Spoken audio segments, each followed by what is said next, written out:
Hi. இந்த வீடியோவில் கண்டிப்பாக நான் இதை பற்றி பேசியே ஆகணும். ஏன்னு பார்த்தீங்கன்னா, நிறைய பேர் வந்துட்டு பார்த்தீங்கன்னா, புது புது மொபைல்லாம் வாங்குறீங்க. ஆனால் வந்துட்டு பார்த்தீங்கன்னா, எல்லா விஷயத்தையும் பார்க்குறீங்க ரைட்டு. ஆனால் மொபைலில் வந்துட்டு பார்த்தீங்கன்னா, ஒரு சில விஷயத்த மட்டும் நீங்கள் பார்க்கவே மாட்றீங்க.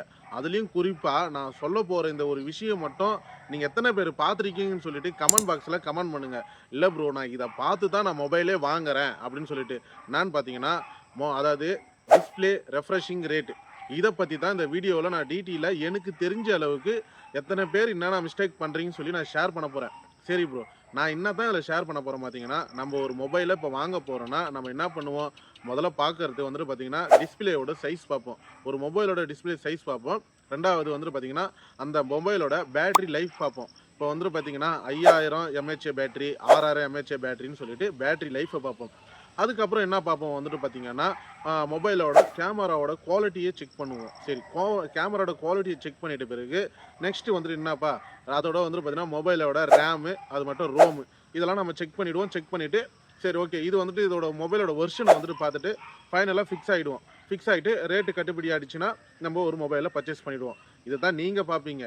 ஆனா வந்துட்டு பார்த்தீங்கன்னா, நீங்க பார்க்காம, தெரியாம, அதுக்கப்புறம் ஒரு மொபைல வாங்கி 1 வருஷத்துக்கு அப்புறம் அந்த மொபைல் ஸ்லோ ஆகி நெறைய பிரச்சனை வரும். நெறைய ஃபேஸ் பண்ணுவீங்க. ஏன்னா, என்னோட அனுபவத்துல நானும் இதெல்லாம் பார்த்தேன். ஆனா வந்துட்டு பார்த்தீங்கன்னா, மொபைலோட டிஸ்ப்ளே ரெஃப்ரெஷிங் ரேட்ட பார்க்காம ஒரு மொபைல பர்ச்சேஸ் பண்ணிட்டு ரொம்ப ஃபீல் பண்ணேங்க. ஏன்னு பார்த்தீங்கன்னா, மொபைல் 1 வருஷம் கழிச்சு நம்மளோட ஆண்ட்ராய்டு வெர்ஷன நிறுத்திட்ட பிறகு வந்துட்டு பார்த்தீங்கன்னா, மொபைலோட டிஸ்ப்ளே ரெஃப்ரெஷிங் ரேட், அதாவது நம்ம டிஸ்ப்ளே யூஸ் பண்ற ஸ்பீட கம்மி பண்ணிடுவாங்க.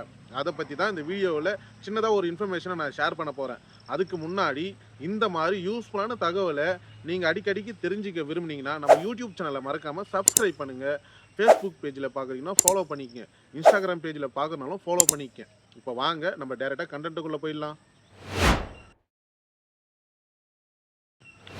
சரி. இப்ப வந்துட்டு பார்த்தீங்கன்னா, நான் எத பத்தி உங்ககிட்ட சொல்லப் போறேன் அப்படின்னு பார்த்தீங்கன்னா, நீங்க மொபைல் புதுசா வாங்கும்பொழுது, நீங்க வந்துட்டு மொபைல்ல பார்க்கக்கூடிய விஷயம் வந்துட்டு பார்த்தீங்கன்னா, மொபைல் டிஸ்ப்ளே, அதோட பேட்டரி, அதோட கேமரா குவாலிட்டி, அதோட ரேமு, ரோமு, வெர்ஷன்.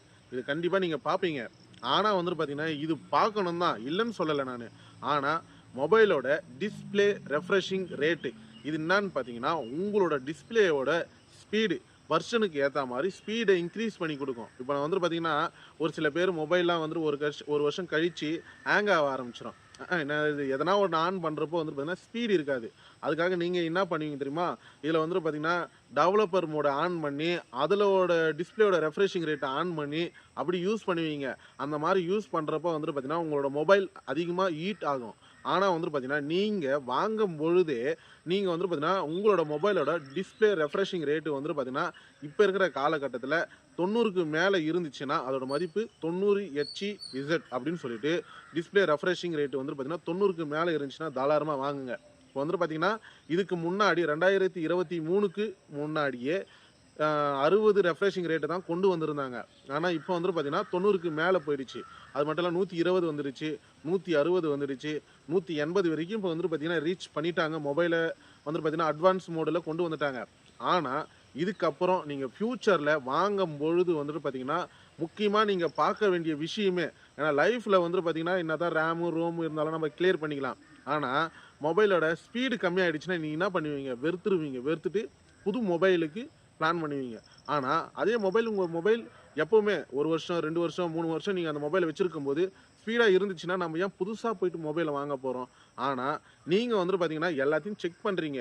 ஆனா, நீங்க இதுக்கப்புறம் போயிட்டு ஒரு மொபைல பர்ச்சேஸ் பண்றீங்க. உங்க ஃப்ரெண்ட்ஸுங்களுக்கு ஒரு மொபைல வந்து சஜெக்ஷன் பண்றீங்கன்னா, மொதல்ல அதோட டிஸ்ப்ளேவோட ரெஃப்ரெஷிங் ரேட்டு எவ்வளோ இருக்கு?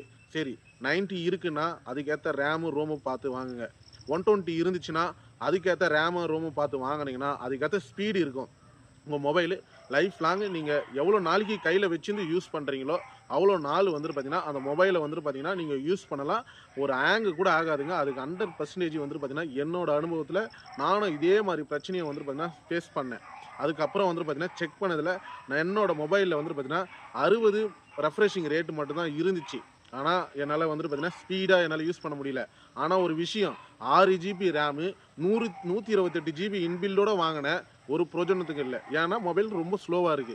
ஏன்னு பார்த்தீங்கன்னா, என்னோட டிஸ்ப்ளேவோட ரெஃப்ரெஷிங் ரேட் வந்துட்டு பார்த்தீங்கன்னா, இந்த வெர்ஷன்ல வந்துட்டு அப்கிரேட் வெர்ஷன்ல வந்துட்டு செட் ஆக மாட்டுது, ஸ்லோவாகுது. அதால் நான் இந்த வீடியோவில் என்ன சொல்ல வரேன் பார்த்தீங்கன்னா, இதுக்கப்புறம் நீங்கள் மொபைல் வாங்க போகிறீங்கன்னா எல்லாத்தையும் பாருங்கள், காமனாக எல்லாமே வேணும் தான். ஆனால் டிஸ்பிளேயோட ரெஃப்ரெஷிங் ரேட்டு உங்களோட ரேமுக்கும் ரோமுக்கும் ஏற்ற மாதிரி நீங்கள் வந்துட்டு பார்த்தீங்கன்னா 90யா, அதாவது 90ஆ, 120ஆ, 160ஆ இதெல்லாம் பிளான் பண்ணி நீங்கள் வாங்குங்க. சரி ப்ரோ, இதுக்கப்புறம் வந்துட்டு பார்த்தீங்கன்னா நான் வந்துட்டு டிஸ்பிளே ரெஃப்ரெஷிங் ரேட்டை பார்த்து வாங்குறேன். சரி ஓகே. இல்லை ப்ரோ, நானும் இதே மாதிரி தான் வாங்கிட்டேன். என்னோட மொபைலும் அடிக்கடி ஹேங் ஆக ஆரம்பிச்சிருது. என்னோட மொபைலும் டிஸ்பிளே ஸ்பீடே கம்மியாயிடுச்சு. நான் இதுக்காக வேற ஒரு மொபைல் வாங்கிட்டேன் அப்படின்னு நீங்கள் இந்த மாதிரி பிரச்சனையை சந்திச்சிருந்தீங்கன்னா கமெண்ட் பாக்ஸில் கமெண்ட் தட்டி விடுங்க. ஏன்னு பார்த்தீங்கன்னா இதுக்கப்புறம் பார்க்குற சப்ஸ்கிரைபரும் வியூவர்ஸும் அவங்கள வந்துட்டு தெரிஞ்சுக்கிட்டு புரிஞ்சுக்குவாங்க. ஓ இப்படியான்னு சொல்லிட்டு எனக்கு தெரிஞ்ச அளவுக்கு சின்னதாக ஒரு இன்ஃபர்மேஷனை ஷேர் பண்ணிவிட்டேன். இந்த வீடியோ நீங்கள் பார்க்குறன்றதுல எந்த அளவுக்கு யூஸ்ஃபுல்லாக இருன்னு சொல்லிட்டு கமெண்ட்டை தட்டி விடுங்க. அதே மாதிரி உங்கள் ஃப்ரெண்ட்ஸுகளுக்கும் ஷேர் பண்ணி விடுங்க. ஏன்னா இதுக்கப்புறம் புதுசாக ஒரு மொபைலை வாங்குற மாதிரியா இருந்துச்சுன்னா யூஸ்ஃபுல்லாக இருக்கும். நம்ம யூடியூப் சேனலை மறக்காமல் சப்ஸ்கிரைப் பண்ணுங்கள். தேங்க்யூ.